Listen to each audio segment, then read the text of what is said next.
안녕하세요. 아들, 별일 없고? 지금 뭐하니? 이제 식사를 마쳤으니 내일 여행을 준비하겠습니다. 그럼 어디로 가는데? 아빠, 만달레이에 가야 해요. 제 아들의 연구 논문은 미얀마 틱년 축제에 관한 것입니다. 학과장님이 저에게 해당 분야를 공부하라고 하셨어요. 잘했다 아들아. 열심히 공부하렴. 너도 알다시피 만달라이에는 문화유산이 많고 공부할 게 많아. 네, 아버지. 내가 거기에 도착하면 말해줄게. 오래된 전통이 다시 새롭게 태어날 수 있으려나?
안녕하세요. 맹글라 바스.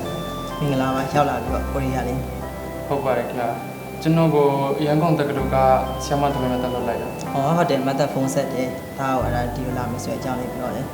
ဒီကဟိုပေါ့ဒါတချန်နဲ့ပတ်သက်တဲ့ဟာကိုရင်းနေတယ်ပြောရပေါ့နော်တချန်နဲ့ပတ်သက်တဲ့ဟာကစာတွေ့တဲ့ဆိုင်ဒီဒီမှာလက်တွေ့ကွင်းစင်လေးလာရဲ့ဟာပို့ပြီးတော့ကောင်းတယ်ပေါ့ဒါရေးချင်တဲ့သူတည်တနာရဲ့စာရဲခေါင်းစဉ်ကပါလဲမသိဘူး မြန်မာအသင်ချန်ကမြန်မာလူဖွဲ့စည်းရဲ့ language religion cultural image ဘာကြောင့်ဖြစ်လဲဆိုရမျိုးပေါ့ ကောင်းတယ်ကောင်းတယ်ဒီကဘာကြောင့်ဖြစ်ရလဲဆိုတဲ့ဟာကိုဒါရောပေါ့နော်ဒီကိုရီးယားကျောင်းသားတယောက်အနေနဲ့ပေါ့ရေးရဲဆိုတဲ့ဟာကဒါတကယ်ကိုလေးလာဆက်စစ်ချက်တခုကောင်းတယ်ပေါ့နော်ဒီကနေ့ပတ်သက်ပြီးတော့လဲဆရာတို့ဖတ်ခွင့်ရမယ့်ဟာလေတကယ်ဝမ်းသာတယ်ပေါ့နော် I will try my best တန်းတီဖို့အတွက်ကိုဆရာတို့ကျောင်းကနေပြီးတော့ပေါ့နော်အဆောင်လေးတစ်ခုစီစဉ်ပေးထားတယ်ပေါ့နော်အဲဒီမှာအခုသွားပြီးတော့တာရထုတ်ပွေးသွားချလိုက်ချပြီးသွားရင်ဒီကိုပြန်လာခဲ့လိုက်နော်ပြီးသွားရင်တာနဲ့ဒီမိတ်ဆက်ပေးမဲ့မိတ်ဆွေကောင်းတယောက်ကိုဆရာတို့အခုဟိုပါပေါ့နော်မိတ်ဆက်ပေးမယ်နော်အမြန်ဆုံးပြန်လာခဲ့လိုက်နော် ကျေးဇူးပါဆရာတော်ကင်ကျူပါ โอเคပါ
မန်းနေဦးခေ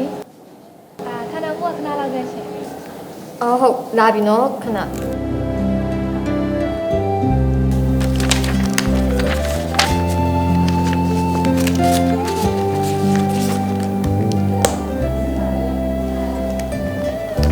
အဲ့ဒါခဏလေးတော့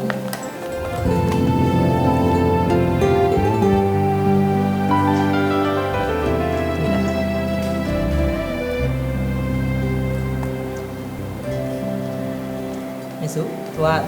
တားလို့ပဲပေါ့နော်ဒီမြန်မာစာမဟာရန်ကျောင်းကိုတက်နေတာပေါ့နော်ကျောင်းသူလေးပေါ့သူကစာလဲတော်တယ်ဉာဏ်လဲရန်ကောင်းတယ်အခုလက်ရှိဆရာတို့ကျောင်းရဲ့ဂုဏ်ဆောင်တယောက်ပေါ့နော်ဒီဆရာတို့နှစ်စဉ်ဒီကျောင်းရဲ့ပေါ့နော်ဂျပန်စကားပြိုင်ပွဲတွေပြီးသွားရင်အလွတ်တန်းကဗျာပြိုင်ပွဲတွေတော့ပါဒီသမီးလေးရနေပြီးတော့ပဲသူကခဏခဏသူစုတွေရတာပေါ့နော် ဆရာခဏခဏရနည်းနည်းပဲရရအောင် ဟုတ်ပါပြီ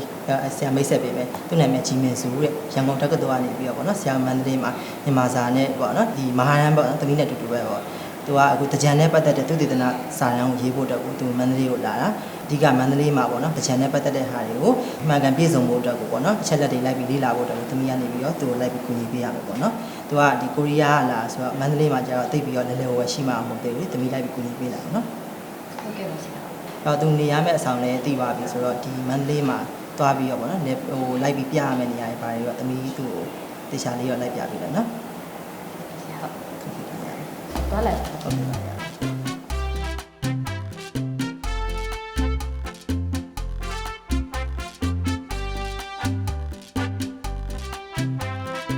ဒီနေ့ကတော့ပထမဆုံးအနေနဲ့ကျောင်းလေးလိုက်ပြမယ် Okay, that's good. တန်းနဲ့နေကကျောင်းလေးကအဆောင်မပဲနေရတာကျောင်းနဲ့လိုက်ပြောင်းမဆိုတော့နေကိုလှုပ်ဆောင်နေမှာဆိုတော့ ရပါရဲ့မျိုးကကျောင်းဆောင်ပါပဲနေရလေပေးရမှအင်ပြန်တာဒါနဲ့မြို့ကိုမန္တလေးတက္ကသိုလ်ရဲ့ဒီမိုင်းကြောင်ပြောပြမယ်ဒီမန္တလေးတက္ကသိုလ်ကြီးကမြန်မာနိုင်ငံကိုလိုနီခေတ်ကတည်းကတည်ခဲ့တာ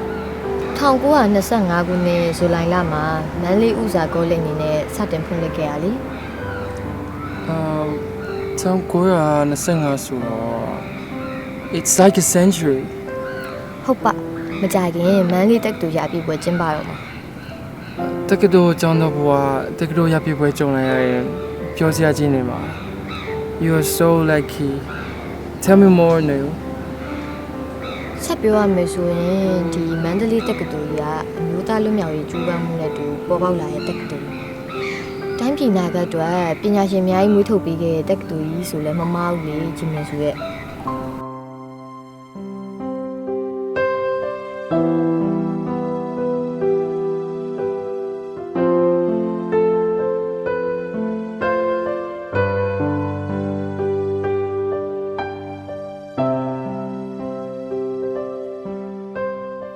အဲ့ဒီငါကဒီလိုဆိုတော့ ဒါပေမဲ့နေကိုလည်းမင်းဆိုပဲခေါ်တာ ဒါမန္တလေးတက္ကသိုလ်ရဲ့အချိန်ပြနေရရှိနေအောင်လေ ဒီကွယ်လာနော် ဟုတ်ကဲ့ဟိုတက်စေတော့ရနေဒီမန္တလေးပြည်နယ်မှာရှိတဲ့စိုက်ခင်းတွေရေသေးတွေကိုအတွက်ပြင်းရောက်နေတဲ့ဖောက်နမရောက်လို့ရှိရဲ့အဲ့ဒီမြောင်ကဒီကနေပြီးတော့ဖြတ်သွားတယ်ဒီမှာတော့ရှိနေအောင်ပတ်ပါ ဒါပေမဲ့အဲ့ဒါကရေးလည်းမရှိဘူးနော် ဟုတ်ကဲ့နေရာဒီတော့လေတော့ဒီခန်းတော့သူကတော့အထက်စေရရနေတယ်ဒီရမလို့ပြီးတော့ဒီမရှိဘူး အဲ့ဆိုရင် ကဲဒီနေ့ဆောင်းနေဆိုတော့ကန်ရင်းသွားရအောင်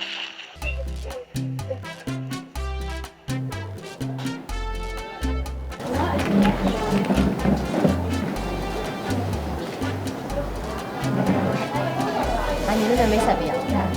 သူ့နာမည်ကဂျင်းစုတဲ့ကိုရီးယားနေ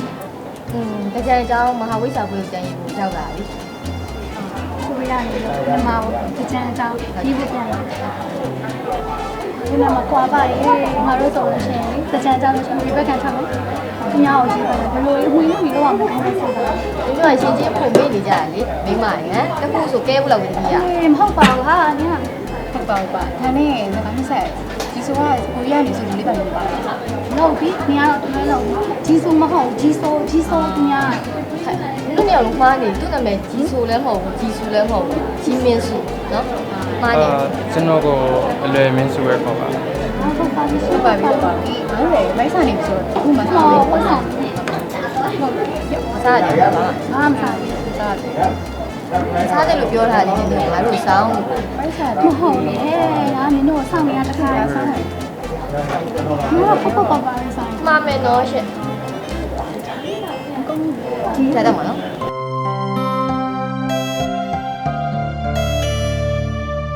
မင်းဆိုကိုကြီးရမှာပဲခောက်ဆွဲရနာမည်ကြီးသလို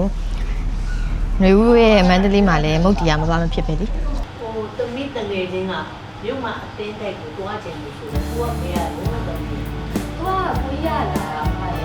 အဲ့ဒါသမီးက